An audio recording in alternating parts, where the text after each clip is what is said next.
All right, the Reds, how are we? The international break is finally over. Liverpool are playing Tottenham Hotspur on Saturday. It's been a 2-week break without the Reds, and hasn't it fucking dragged? I'm Gareth Roberts. Got Ian Ryan, I've got Dan Morgan. We're going to have a chat about the match. We've got Neil with his tactics. We've been down to Spurs as well, and we spoke to some Spurs fans. All that to come. But first off, these internationals, it was grim, that, wasn't it? Wasn't the best. It was this one felt like it was the longest one as well. Yeah, I don't know 2 weeks. Because there's something around the fact that we've been superb and we're top of the league, so you're itching, you're absolutely desperate to get back to playing club football again, but it just felt like it's taken an eternity to get back to what is now Thursday, so we've still got another 48 hours before we see the boys in action. Yeah, I mean, so, you know, taking the international football as something that obviously affects Liverpool. We've had players go all over the globe and play football and all that sort of stuff. The minutes that they've all played, if you like, we've got them here. Any of that concern you at all, Dan, in terms of affecting the momentum of Liverpool? Obviously, you know, 4 out of 4 the other side of the international break. Any concerns from you that they don't pick up where they've left off? No, not particularly, because I think he has at least a couple of gears to go up anyway. So I think he's probably had a chat to them before the season about the blocks of games, if you like. And I think the main thing is everyone comes back unscathed, and Onana goes and comes back before he's even kicked the ball with a knock. But you know, if you were offered that before the international break, you'd probably take it, to be fair, wouldn't you? So he'll probably get them in today, tomorrow with the sports scientists, see who's where in terms of the fitness and where they're at for Saturday. I don't think it's ideal being the first game at 12 at the weekend, which is something that I know the manager's not happy about, and he constantly says he's not happy about, which is fair, I think. But I think he's probably already had a side in mind for this game, if I'm being honest, and where he takes it from there will be solely based on his strongest 11, I think. On these minutes then, Alisson, 90 minutes, Alexander-Arnold, 78, Van Dijk, 2 games, 180, Gomez, 90, Robertson, 2 games, captain in Scotland, 180, Henderson, 86, Milner none, because he's obviously retired from international football, Wijnaldum, 135, Salah just a 90, Mane, 90, Firmino, 75. The Echo did a bit of a mad thing, I thought, in that, you know, they provided this information that I've gladly ripped off, so fair play, boys. But what they said, they turned it into a piece where they basically said, and look at the minutes Tottenham have got. And Tottenham, like, neither keeper's played. It doesn't look like Loris will be playing anyway. No. Trippier, 112, 90, blah, blah, blah, blah. You go through, like, they've all had a game, basically, and there's 90 minutes difference between the two teams that they put together, and they're saying maybe that's an advantage for Spurs. Feels a little bit of a stretch, that. I know you've got to do your job, boys, but, you know, I'm not sure that someone not getting a 90 minutes somewhere makes a huge difference when they kick off at 12. No, I tend to agree. I think if you look at it from a Liverpool perspective, firstly, I think, you know, it's not ideal if Van Dijk's at 180, but they're back early, the Dutch lad, so that's not too bad. And I think for me, going into this game, I'll look at the midfield as the area where he's likely to make the change. Now, the fact that Milner hasn't played at all, apart from Petrov's kind of testimonial, the cancer game for charity, would suggest to me that Milner's likely to get his place here. And I think there's probably a question around which one he goes without a Henderson and Wijnaldum. And I say that because I think against Leicester, you could see, it was pretty obvious that the midfield lacked something. There was effort in there was a robustness to them, there was endeavour, but in terms of quality, Robbo, in terms of having someone behind that front three that's going to feed them, that's actually going to get in the box and get more numbers in there. And I think that's important when you're playing against a Spurs side who may well set up with a back three. We don't know yet. They could have a 4 in there. They've chopped and changed it a lot. But if it is going to be a 3, I think there's something around getting in behind their wing backs, pulling maybe a centre half out of position and maybe overloading the box. So I think someone like Keita makes a lot of sense to me for this game. I wouldn't be best pleased if he goes with a similar midfield to that Leicester one. And that's nothing against any of the boys there, because I've listed, you know, a number of qualities that they all possess. But I just think if you want to cause the Spurs team problems, then someone like Naby Keita or a Shaqiri, for, you know, to be fair, you know, someone who can add to that too. So if it's a Henderson and a Wijnaldum or a Henderson and a Milner, for instance, I think you need another lad in there who's capable of doing a bit more with the ball. And I think that's where maybe you look at Milner having no minutes I expect him to get a start on Saturday morning. I'm not sure, you know. I've got a feeling he's going to go with them three. I've got a feeling he'll want... The three against Leicester? Yeah, I think he might go with Wijnaldum, Henderson and Milner again. I think what's going to be pivotal in this game is retaining the ball, especially high up the pitch. And he might look at them as I'm not saying Naby Keita can't do that, but he might look at them as his most experienced players in that position first and foremost. Players who can retain the ball and players who know where they need to be positionally. Plus, you look at the three of them, they know what a Spurs away looks like. They know what Wembley looks like. Like Milner, Henderson know like the back of their hands. So I think there's a good chance. I wouldn't be surprised if he goes them three. And he tells Liverpool, we're going to have to be brave. We're going to have to be brave Saturday up the pitch. We're going to have to stay up the pitch as much as we can. Run the risk the Spurs are getting behind us, which happened last October. But, you know, we've got considerably better defenders, a goalkeeper now. We're more equipped to deal with that. And we're going to have to keep the ball high up that pitch. So I think he might look at those three and say, well, they're what I know, they're what I can trust, and I know what I've got from the bench. Just to counter that a little bit, and I do see where Dan's coming from, and I almost felt against Leicester, I think we had a conversation, Robbo, we thought there's every chance he goes for that more robust midfield and maybe the more flamboyant. But I don't think he would have come away from that game being pleased. I think there was lots of holes where you could say, you know, you could pick a hole in that, pick a hole in that. The performance in general that day for me, it wasn't great. And I think he'll have looked at it and thought, well, how do I change it? Well, I think someone like Naby, if you look at Spurs midfield, for instance, there's a lack of pace in there for me. So I look at it and I think the fact that Dele Alli's not going to play probably means they've got to reshuffle it a little bit. And I think someone like Dembele, who is as good as he is with the ball, you know, takes it in tight spaces, not afraid to control a game. You know, he can set the tone for Spurs. But what he's not great at is going back towards his own goal. And I think you saw it in the few minutes he got at the World Cup. I don't think Martinez trusted him that often in the World Cup. He didn't play as much as I thought he would, but his legs had gone. And when you passed him. He's never getting back in. And I think even if you put someone in like an Eric Dyer, who has played some games this season but has been left out at times as well, again, there's a lack of mobility there. So I just think, yeah, we could match them and go, you know, 3 against the 3. But I just think if we play someone like Naby in there, or a Shaqiri, I think Shaqiri could easily play in this game as that most furthest forward midfielder. I think we could cause them untold damage. And I still think you've got two in there that don't have to go ahead of the ball, you know, whether it's your Milner and your Wijnaldum, they can still sit and protect and not allow some of the things that Dan spoke about there, where there were times where we got counter-attacked on too easily. But I think, and I've mentioned this on the shows, there is a more pragmatic approach to Klopp now, where I think he does like two of the midfield just to stay behind the ball and offer that protection. Well, slightly strange vibe, I think, and other Liverpool fans seem to think as well, around Spurs at the moment. Their season so far in the league, kick it off with an away win at Newcastle, beat Fulham at home, went to Man United and won 3-0, although United did have chances first half, and then last game obviously lost at Watford. Before that as well, didn't spend any money in the summer transfer window, and of course are not in the new ground. So what do they think about the vibe around the club? Are they happy about the fact that the ground isn't ready? Do they care or not? And what's it like as well playing your home games at Wembley? Well, we went down there and we spoke to a couple of Spurs fans. So here they are, they're going to tell you what they think about them, us, this match and the rest. Here we are then, the Reds. Tottenham Hotspur's new £1 billion home, 62,000-seater stadium. And it's not ready. It's not ready, and it's far off being ready. They said it was going to be ready for the 15th of September for the visit of the Reds. It's not going to be. We're going back to Wembley. We're going back to the scene of Dejan Lovren's nightmares, the 4-1 defeat to Tottenham Hotspur. So we've got to put those things right, haven't we? But rather than us trek to Wembley for this preview, rather than us go round there and speak to no one, because who's round Wembley Stadium in the week? We came down here instead. We wanted to see how far off this stadium was and what Spurs fans think about this current situation. Is it weird not having a true home? Is it weird watching White Hart Lane get ripped down and rebuilt in its footprint? And is it weird playing home games at Wembley?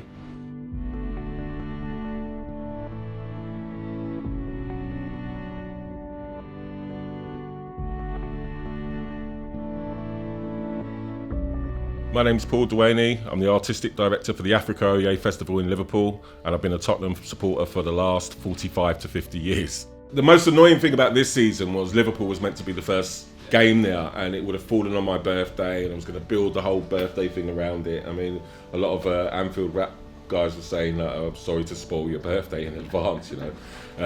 So that's a bit of a bummer that it's not happening. But as I said before, you know, I've been waiting for a new ground for a number of years now, and a couple of bumps ain't going to make a difference to me. I think Spurs fans are less concerned than other fans are, you know, and I guess from Liverpool fans' point of view, it'd been great to be the first team to have played there, and from your point of view, you probably wanted to get a result there. So yeah, I don't think it's as big as an issue as other people seem to think it is. In the early 80s, it was quite good actually, because even though Liverpool had the upper hand most of the time, we were a good side, you know, the days of Hoddle and Ardiles and this sort of thing. But I remember one particular game where we lost 7-0 at Anfield, and this was when we would just come up, I think it was. We were in the second division, it was probably our first season back up. And we just got out. I mean, this was the Liverpool team, was all conquering. Probably one of the best club sides. You know, you look at Man City last year, great side and whatever. But for me, that Liverpool side in the 80s, going right up to the 90s, was the best side I've ever seen in football. You know, better than Man United, better than anything. So, you know, to get beat 7-0 by them, like, was pretty. It took me a long time to get over that. I think I cried that day. I always get asked this question, and Liverpool fans think that I'm being giving them too much praise, and Tottenham fans think that I'm sitting on the fence too much because I can never predict the score. I tried like a few years ago, and it just went badly wrong. So it's like one of those where you just have to wait and see what happens, because I think both teams, you know, you wouldn't be surprised if Liverpool went there and won 4-1. You wouldn't be surprised if Spurs won 4-1, or you wouldn't be surprised if it was a 1-1, 2-2, or 3-3 draw. The one thing I could say that I probably would hang my hat on is that it won't be a 0-0 draw. Now it'll be a 0-0 draw, of course.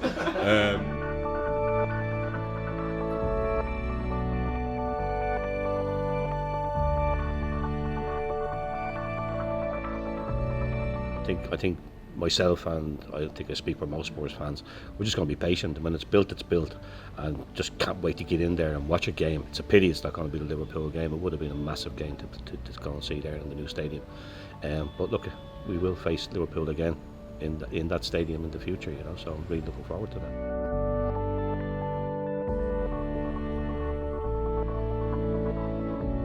I would have been a bit happier maybe if we brought in a big name, to be honest with you. But in saying that, I think what Pochettino has been trying to do with the club, he's been working really hard with the club over the last 4 or 5 years, and he's trying to build a philosophy and a team there that I think, and most Spurs fans think, that he's doing a great job, and he's going to.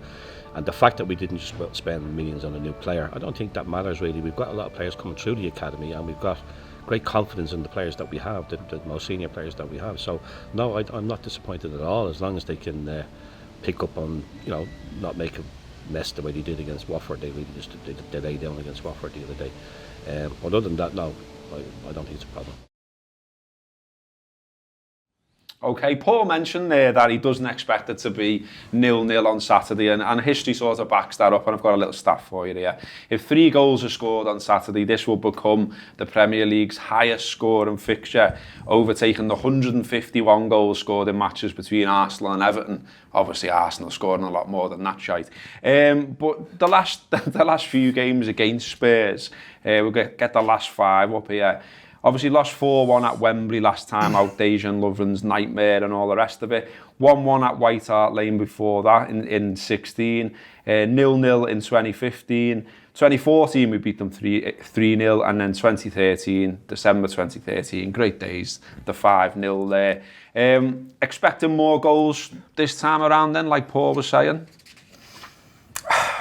Possibly. I mean, at the minute, Robbie, you have to say, Liverpool aren't giving teams many chances. So, from our perspective, we're looking extremely solid, and I think that's something that's the absolute reverse of where we were as a football team, and when we go to Spurs and we get the 4-1 beating, because I think after that game, I think the manager knows he's got to tweak it slightly, and he does, and we become much more solid as a unit. I mean, that game that day, that's just one of those games that, you no one ever has again. You know, Deja Lovren's performance that day was just... And the goalie. And the keeper, to be fair, yeah, absolutely. I mean, you know, I don't need asking twice to jump in on the goalie, you know what I mean? So, I mean, yeah, absolutely. Both of them don't cover themselves in glory. But it's a weird game, that, because I always felt at 2-1, you think we're still in it, and we're playing quite well, and we have a little spell where you think, there's every chance we get back into this 2-2, and then I think it's Dele Alli who gets the third right before half-time, and it absolutely kills us, and there's no way back from there, and then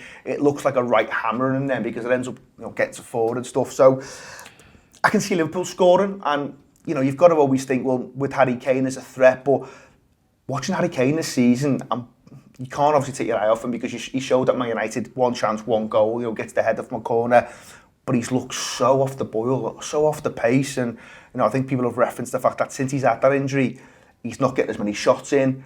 He just looks like he's really struggling. So, yeah, I'd see goals, but I wouldn't see a glut of them. I just think this one is one of them where you can maybe see one team edging it by the odd goal. And I think, you know, going into the game, I'm feeling pretty confident that that team will be Liverpool who would edge it. What do you make of it, Dan? Because, you know, stylistically there are some similarities between the way the managers set the sides up and what they get them doing. They're both very good sides at pressing, obviously.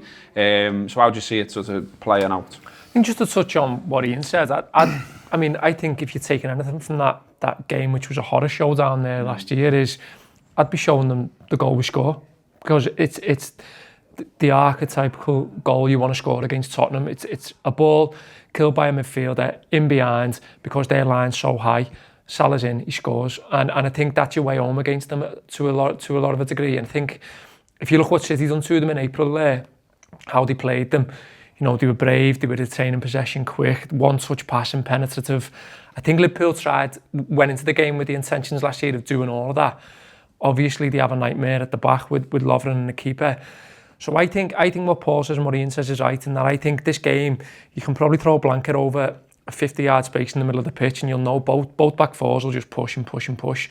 Now, what Liverpool have got, what they didn't have last year, is that goalkeeper who will be telling them to go. They've got that centre-half who will be telling us full-backs to go. I think Spurs might go with a 3. They went a 3 against us last year in that game, and they went one on last Sunday against Watford when they get beat. So I think what the 3 gives them is obviously it helps them. I think it gives them decent lines in terms of cutting our passing lanes off, things like that, stopping us playing in those half spaces that we like to play in.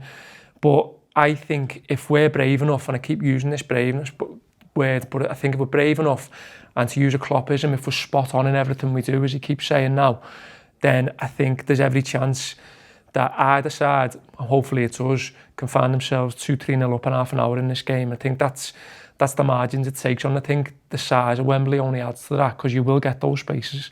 We have to be really, really, really switched on to the first chance. If we get a first chance, we've got to make it count, especially the fact they've got no keeper. So I think it's one of those where I've said a couple of times this season that I don't think this season will be the same high wire act as it was last season, in terms of you feel like you'd have to score 4 because the opposition might score 3. But I think this is one of those games where it could easily run away from one side. If one side finds themselves having a nightmare and they just can't put the wheel back on, for example, then it could be one that runs away from the other very quickly. But I think there'll be goals. I'm confident. Just wanted to mention, you touched on it earlier on, that obviously it is an early kick-off, and in total there have been 28 early kick-offs under Klopp. We've won 10 of them, so 35% thereabouts of them. Later kick-offs, the Reds have performed much better, and Klopp has actually called these early kick-offs breakfast. So, you know, he's quite clearly not into them. But I know what he's saying, to be fair. I know what he's saying as well, like Saturday, 12 o'clock, yeah, like I'd quite like to be rocking around in my bills and having a bacon butty, not, you know. We like that in motel anyway, won't you? I'm not sure motel I say about it, but you know what I mean? Well, we'll see. I'll have a word with Paul Senior. You know, he'll be all right with it. But equally though, I mean, you can get carried away with this kind of thing, can't you? Yeah. I think post-international break, you know, the players have been saying the right things. It's a big game as well. I kind of think that makes a bit of a difference. It's not like, you know, like it's not like we're knocking around against like some relegation fodder. This is one where, you know Spurs are trying to be more ambitious than us. You know they're trying to be bigger than us. They're always our rival. Thereabouts in the league these days. So it's one of those where if you get a win, it's a statement win. It's telling a story, and the players must know all this. Yeah. But also as well, and this got touched on, The defence since that day, that 4-1, you know, you've seen the stat a few times now, but, you know, Liverpool are coming out best, 17 clean sheets since that day in the league, which is better than everyone. Man City about 15 in the same period, Chelsea 15, United 13. And so, you know, it's not... There's nothing to fear in a way, really, is the, you know, I know there always is a little bit because we're footy fans and that's what you do to an extent, but Liverpool should be sound there, shouldn't they? You'd hope so. I think, you know, Dan touches on City there, and City are a really good case study about to play against this Tottenham team. But, you know, City got some unbelievable players and a great football manager, so not everyone can play that way, you know, and that's why, you know, Spurs don't take hidings very often like they did against Man City last season. But I think, I was thinking about the game before, and I was thinking, well, at the minute, it's very interesting because you're always thinking about Liverpool's forward-thinking players and their attacking players. But at the minute, you know, you mentioned there the defence.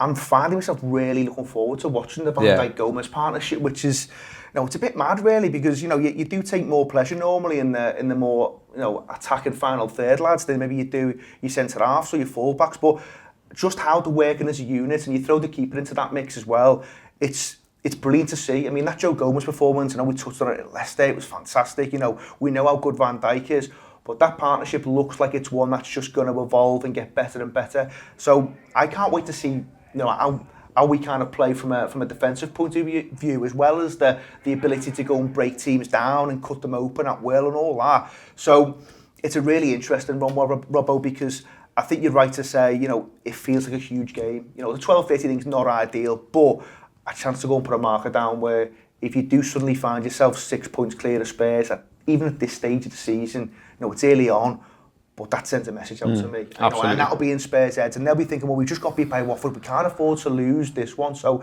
I think from a pressure point of view, a lot of the pressure feels like it's on Tottenham going into this game. Just a quick prediction from you both. Dan? I think we'll win, and I think it'll be, I'll go 3-2. Just quickly on what Ian said, I think we've got to set the stall for this top 6 record. That's got to be an improvement. We've had the season where we've been good against the top 6, not great against everyone else. We've had the reversal of that last season. We've got to put them both together now if we're going to challenge. Getting a win tomorrow sets that, so we'll win 3-2. 2-1 to the boys. I'm liking this positivity. Well, we're going to finish this week with Neil Atkinson, who's going to look at Spurs and potentially some weaknesses that Liverpool may be able to exploit at Wembley. Up the Reds, that's been the preview show. Tottenham haven't changed. There's been no additions, there's been no outgoings. What that means is that this is the same set of players that Liverpool faced last season. There's huge positives in that. The manager's got stability. He knows his players and his players know one another. The flip side of it, though, means that we know a lot. We've played this Tottenham side. We played them twice last year. You can even argue they haven't changed that much from the season before. So what that means is there's opposition sides that have got a huge amount of data, not just 4 games from the first 4 games of the season, but we can look back on last season as well. There's an excellent piece by someone called James York at StatsBomb. He's a Tottenham supporter, and one of the things that's in his piece that he argues is that Tottenham have been defensively weak. If you go through the last 40 games, in the last 10, they've conceded the 8 most shots they've conceded throughout that 40-game period. So this has been a problem in April and May, and it's remained a problem in August for them. And James says there's an issue with attacks coming down their right-hand side. The way Tottenham like to set up is with quite advanced fullbacks doing a lot of the work in wide areas, meaning that the wider players can tuck in and add to midfield. We know Mora, we know Eriksen, we know Son. Son would be more likely to join the attack, but the point remains that the fullbacks end up a little bit exposed in Tottenham's system. If they're playing against a weaker side, it means they can push up. Trippier, especially, is a really strong attacking threat for Tottenham. He can look to whip the ball in. He's got a really good understanding and relationship with Kane, and he tends to share that berth with Aurier. It's actually Aurier who's been more defensively sound, more defensively solid, and that could just simply be because Trippier's asked to do more. He's asked to be the provider for Kane. This leaves Tottenham with a bit of a problem this weekend because we know how important Mane and Keita can be for us. I expect them both to start and for them to start in that area there and look to get the most out of Tottenham here. If Tottenham have got a weakness through giving up too many chances in this area of the pitch, allowing the opposition far too much of the ball in this area of the pitch, Liverpool with Robertson, with Mane and with Keita are perfectly able to exploit that.